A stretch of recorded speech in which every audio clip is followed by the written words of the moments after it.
রাজসভায় আমাদের অপমানটা দেখলে? হ্যাঁ, সে তো দেখলাম মন্ত্রী মশাই।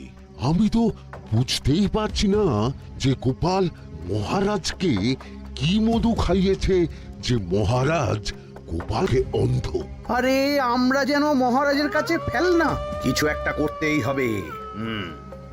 আমার মাথাটা গরম হয়ে যাচ্ছে। গোপালের মতন রাজসভার ময়লাকে যতক্ষণ না ফেলা যাচ্ছে ততক্ষণ আমার মাথা জ্বলন্ত কয়লা হয়েই জ্বলবে।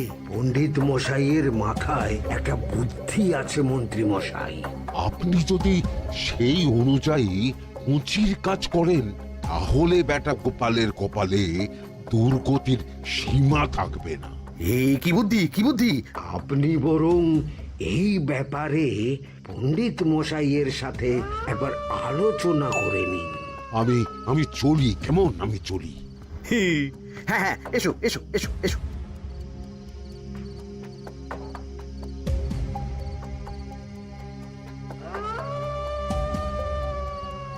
আরে ওই তো আমার বাঁ হাত ঘটা আসছে। বেটাকে দিয়ে একটা কাজ করাতে হবে। এ কি মন্ত্রী মশাই, আপনি এখানে দাঁড়িয়ে কি করছেন? এই একটা গুরুত্বপূর্ণ ব্যাপারে কথা বলছিলাম। একটা একটা কাজ করতে পারবি? কি কাজ করতে হবে বলুন মন্ত্রী মশাই। আমাকে একটু ঠান্ডা জল, পাতিলেবু আর পুদিনার পাতা দিয়ে শরবত বানিয়ে খাওয়াতে পারবি? সেসব আমার ঘরে ব্যবস্থা করাই আছে। চলুন চলুন, আমার সাথে চলুন। হ্যাঁ হ্যাঁ, চল চল চল চল চল।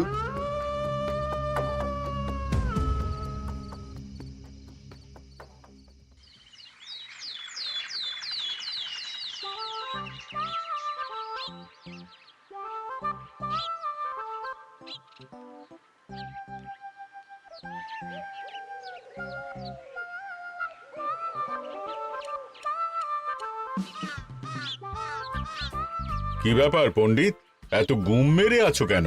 সকাল সকাল গিন্নি খুব বকেছেন মনে হচ্ছে। গিন্নির বাক্য সুধায় কান ভরে গেছে, আর কিছুই কানে ঢুকছে না। আরে দাঁড়াও দাঁড়াও পণ্ডিত, দাঁড়াও জ্যোতিষী। পণ্ডিত তো আমার কথা শুনতেই পেল না মনে হচ্ছে। তুমি তো দূর থেকে বলেছো, আমি তো বলেছি পাশ থেকে, তাতেও শুনতে পাইনি। কানের পোকা হলো নাকি? কি গো পণ্ডিত, ব্যাপার কি? কেমন বুঝছো? এ তো ভয়ানক কর্ণকোষ্ঠবদ্ধতার লক্ষণ। তুমি কচু বুঝেছো? আমার হয়েছে কর্ণগোপাল, তোমাদেরও হতো, কিন্তু তোমাদের দোকান কাটা বলে হয়নি। তুমি আমাদের অপমান করছো।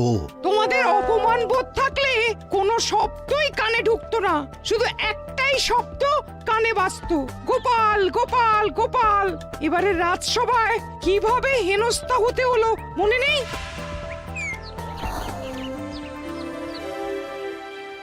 মহারাজ, একটা ভিক্ষা আছে। ভিক্ষার জন্য কৃষ্ণনগরের রাস্তাই সবচেয়ে উপযুক্ত জায়গা গোপাল, তুমি বরং সেখানেই যাও। মন্ত্রী মন্ত্রী মশাই ঠিকই বলেছেন মহারাজ। যে যার নিজের জায়গা থেকে কথা বলে। কুকুর বলে ভৌ ভৌ, বেড়াল বলে মিউ মিউ, কাক বলে কা কা। মন্ত্রীর ভিক্ষার জায়গা কৃষ্ণনগরের রাস্তা, আর গোপালের ভিক্ষার জায়গা মহারাজ কৃষ্ণচন্দ্রের দুয়ার। বলো কি ভিক্ষা? বাড়িতে পুজো আছে মহারাজ, খরচা অনেক, কিছু ঋণ আবশ্যক। যদি 100 মোহর। ঋণ তোমাকে আমি দিতে পারবো না গোপাল। পুজো উপলক্ষে তোমাকে আমি 100 মোহর দিলাম। মহারাজ, আমিও ঠিক এই কথাটাই বলতে যাচ্ছিলাম। আমরাও তাহলে বাড়িতে পুজো করব। পুজোর জন্য আমাদের অনেক খরচ, তাই যদি... অবশ্যই অবশ্যই, কত ঋণের প্রয়োজন খাজাঞ্চির কাছ থেকে নিয়ে নিও, সুদটা আমি মাফ করে দিলাম। মহারাজ, গোপালকে দান আর আমাদের ঋণ? হ্যাঁ, কারণ তোমরা নিজেরা খাবে, কিন্তু গোপাল অন্যদের খাওয়াবে। গোপালের মতো মানুষের সঙ্গে থাকাই হলো রাজধর্ম। কিন্তু তাছাড়াও তোমরা হলে 80 যাই বেতন পাই দলের লোক। গত 1 বছরে তোমার কোন মন্ত্রণা দেশের কাজে এসেছে? পণ্ডিত কোনো নতুন তত্ত্ব শুনিয়েছে? জ্যোতিষী কোনো অমোঘ ভবিষ্যৎবাণী করেছে? আর বৈদ্য 3 বছর ধরে আমার হাঁটুর ব্যথা সারাতে পারেনি। কিন্তু গোপাল, গোপালের ভাঁড়ে হাস্যরসের কখনো অভাব হয়নি। মনে আছে? আছে। কিন্তু করার তো কিছু নেই। আছে। কিছু ভেবেছো নাকি পণ্ডিত? তোমাদের তোমাদের মনে আছে মহারাজ মোহর দেওয়ার পর গোপাল সেদিন বলেছিল কি গোপাল, খুশি তো? মহারাজ আপনি আমাকে এক মুঠো ধুলো দিলেও আমি খুশি। সেই ধুলো মুঠোই আমি সোনা মুঠো করে ফেলবো। মনে নেই আবার? একটু ঝেড়ে কাশো তো দেখি পণ্ডিত, কি ভেবেছো? যা হবে দেখতেই পাবে।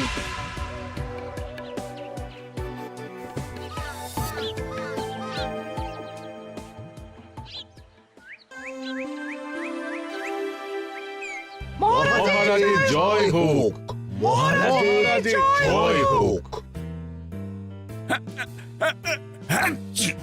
ওরে বাবা, এই যে সকাল সকাল চান করে ঠান্ডা লেগে গেল মনে হচ্ছে। মহারাজ, ওই কবি গান উপলক্ষে গত মাসটা আমি কৃষ্ণনগরের কোণে কোণে ঘুরে বেরিয়েছি। প্রজাদের মধ্যে একটা অসন্তোষ আমি লক্ষ্য করেছি মহারাজ। অসন্তোষ? আমি তো জানতাম আমার শাসনে প্রজারা সুখে আছে। সুখে তারা ভাসছে মহারাজ, কিন্তু একটাই অসুখ, তারা মহারাজের দর্শন পায় না। তারা মহারাজের পদধূলির জন্য আকুল হয়ে আছে, মহারাজের দর্শন পাওয়ার জন্য চাতকের মতো অপেক্ষা করছে। চিত্রকরকে দিয়ে চিত্র অঙ্কন করিয়ে বিলি করে দিলেই হলো।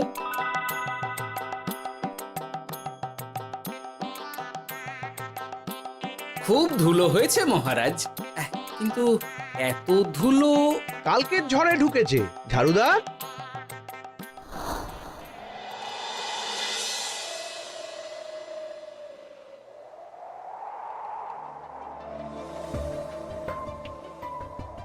এই সুযোগ, রাজসভা ফাঁকা, এমন ঝড় যে পেয়াদারাও বাইরে নেই। কাজটা সেরে ফেল, বুঝলি? কিরে, কাজটা কর।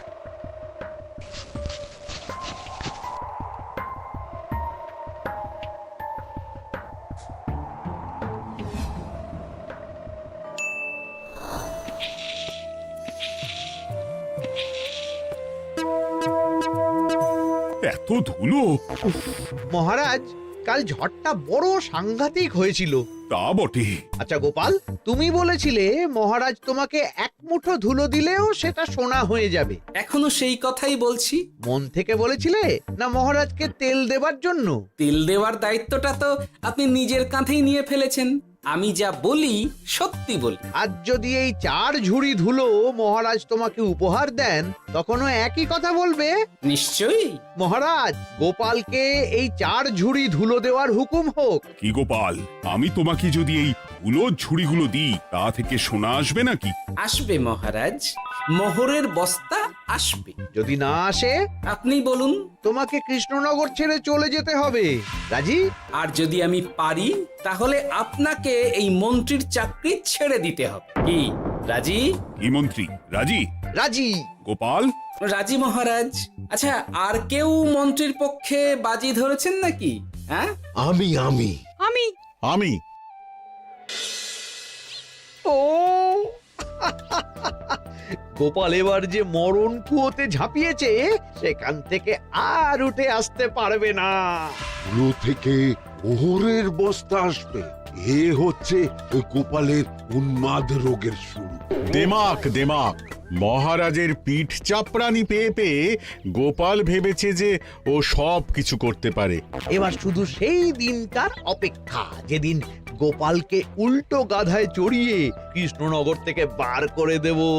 এতটা নিশ্চিন্ত হবেন না মন্ত্রীমশাই।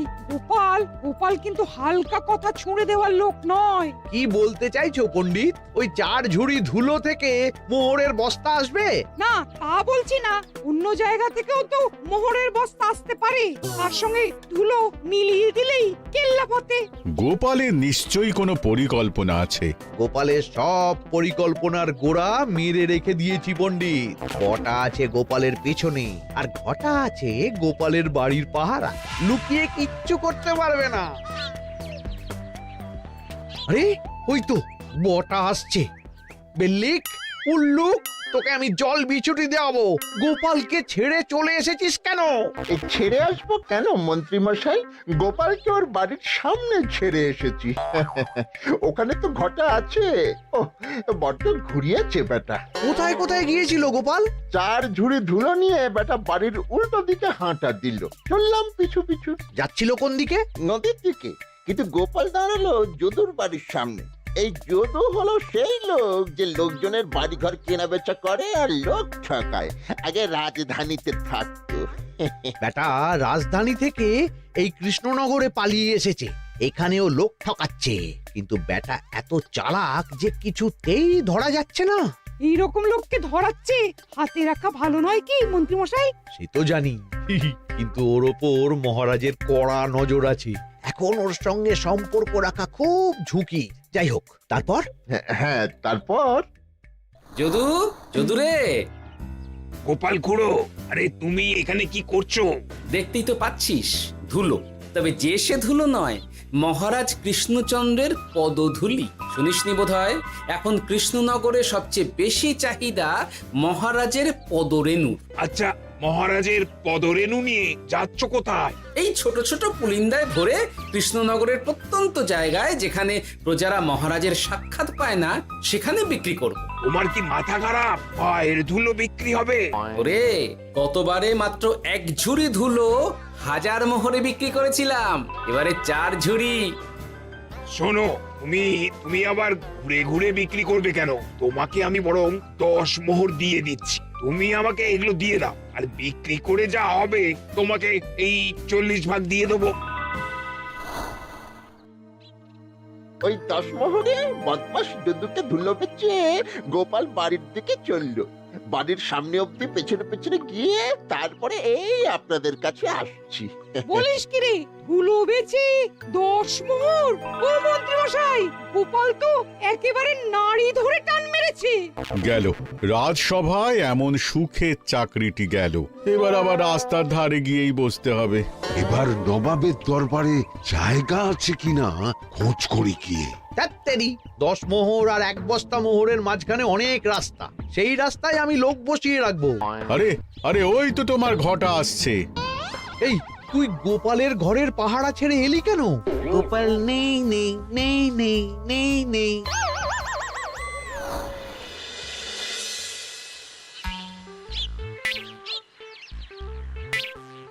আরে, ভয় পেলি নাকি? না না না না না, ভয় পাবো কেন? শোন, তোকে পেয়ে আমার খুব ভালো হলো বুঝলি। তোকে আমার একটা কাজ করতে হবে। বলো বলো। আসলে বুঝলি, আমার না গিন্নিকে নিয়ে তার বাপের বাড়ি যাওয়ার কথা ছিল, কিন্তু হঠাৎ বিশেষ কাজে আমাকে খামবাজে চলে যেতে হচ্ছে। এখন আমি গিয়ে গিন্নিকে বললে বুঝতেই পারছিস কুরুক্ষেত্র হয়ে যাবে একেবারে। তাই আমি কাউকে খুঁজছিলাম যে আমার বাইরে যাওয়ার খবরটা আমার গিন্নিকে গিয়ে দেবে। তুই পারবি বাবা ঘটা? ওরে বাবা! আরে আরে আরে, ভয় পাস না, তোকে গিয়ে মুখে কিছু বলতে হবে না। এই নে, এই চিঠিটা আমার বউকে দিবি।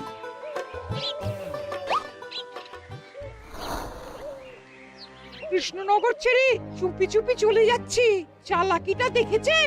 ওসব চালাকি আমি তুড়ি মেরে উড়িয়ে দেব। কি করবেন? চারিদিকে আমি অশ্বারোহী গুপ্তচর পাঠাচ্ছি। গোপালকে কোনো চালাকি করতে দেব না।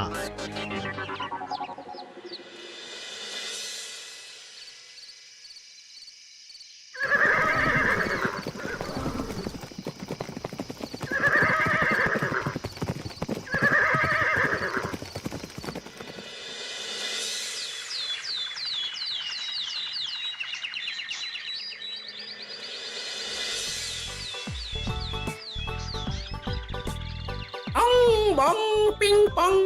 হ্যাঁ, ওরে বাপ রে, এ আবার কি বলে? মানে বুঝিতে পারিলে না? অং বং পিং পং অর্থাৎ আইসো আমার নিকট বিদেশি জাদু শরবত আছে। ইহাতে তৃষ্ণা নিবারিত হয়, শক্তি বৃদ্ধি হয়, ঘুম ভালো হয়, সম্পর্কের উন্নতি হয়, জামা কাপড় ফর্সা হয়, তু শব্দ না করে সকাল সকাল কষ্ট পরিষ্কার হয়। মূল্য মাত্র 1 মোহর। বোঝো, ওইটুকু অং বঙ্গের মধ্যে এত কিছু? ঠিক আছে, তা দাও দেখি। আপাতত টেস্টটা তো মিটু, বাকিগুলো পরে বোঝা যাবে।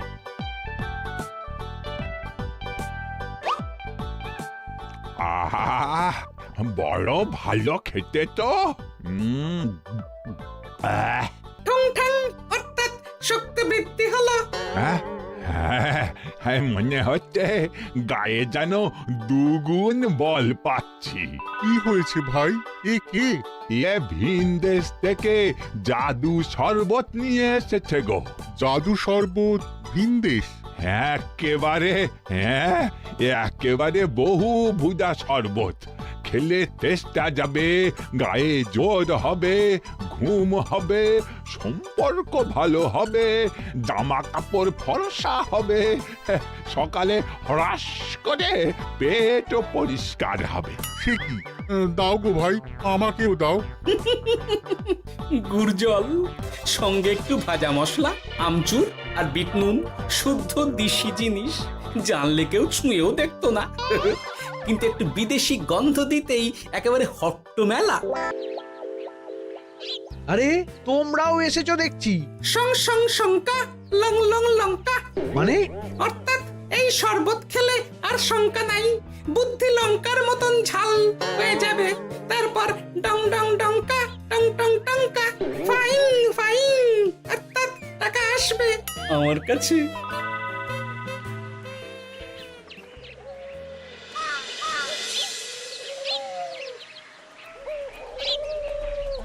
ঝপ ঝপ ছপাং, ভট ভট ফটাং, অর্থাৎ উহাকে দৌড়িয়েছো কেন?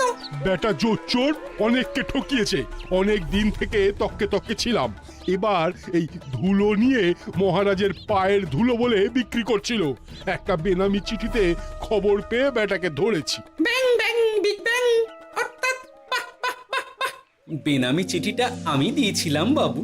বাবা যদু, তুমি সেই রাজধানী থেকে কৃষ্ণনগর অবধি মানুষকে অনেক খোল খাইয়েছ। তুমি এতদিন ঘুঘু দেখে এসেছিলে বাবা, এবার গোপাল নামক ফাঁদটা দেখলে। কতবার বলবো এইসব ধুলো আমি গোপালের কাছ থেকে কিনেছি। যা বলার ওই বিচারের সময় মহারাজকে বলবি। চল চল চল চল চল।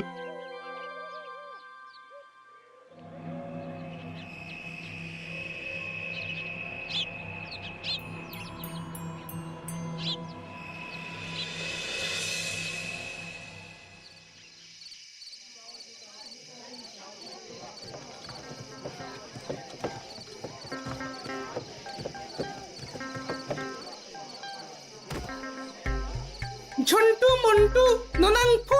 নাও ঠেলা। সাহেব বলে কি ফু দিয়ে দিতে হবে? কি বলছো সাহেব? বুঝতে পারছি না, কোথায় ফু দেব? ঝন্টু মন্টু ননাংফু, অর্থাৎ লবণ আছে? আছে আছে সাহেব আছে। কত লাগবে? ভান্ড ভরি আন্ডাকারি, অর্থাৎ যা আছে সব।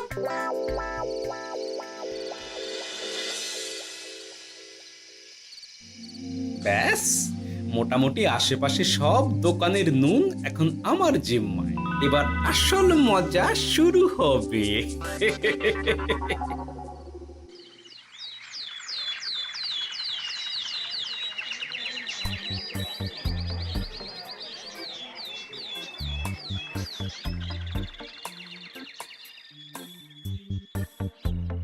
নুন আছে? না হুজুর, গোটা কৃষ্ণনগরেই নুন নেই। ওই দেখো, পুরো রাজসভাই বাজারে জড়ো হয়েছে। শান্তামনা, শান্টু মন্টু। আবার কি বলছে রে বাবা? শান্তামনা, শান্টু মন্টু, অর্থাৎ জনগণ শ্রবণ করুন। নান্টু কান্টু, নুন কিনিবেন? আন্টু আন্টু, আসুন আসুন। আমার আমার এক সের নুন লাগবে। শান্টু, অবশ্যই 1 সের লবণ 10 মোহর। 1 সের 10 মোহর? 10 মোহর লইবেন না লইবেন না? না, নেব না। উত্তম উত্তম, গান্ডা পিণ্ডে ঢিসুম ঢিসুম, অর্থাৎ তাহা হইলে নুনের বদলে গৃহিণীর প্রহার ভক্ষণ করুন। আমাকে 1 সের নুন দিন। আমাকেও আমাকেও। নুন ছাড়া বাড়ি ফিরলে গিন্নি ঘর ছাড়া করবে আমাকে। শুনলাম কৃষ্ণনগর থেকে নুন উধাও। আছে মহারাজ, আছে। কৃষ্ণনগরের সব লবণ আমার নিকটে আছে। 1 সের 10 মোহর। এত দাম? দাম তো হবেই মহারাজ।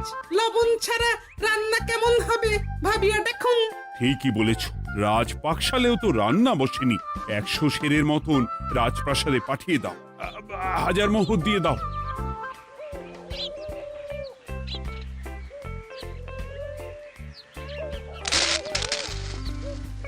ব্যাস 1 বস্তা মোহর হয়ে গেছে।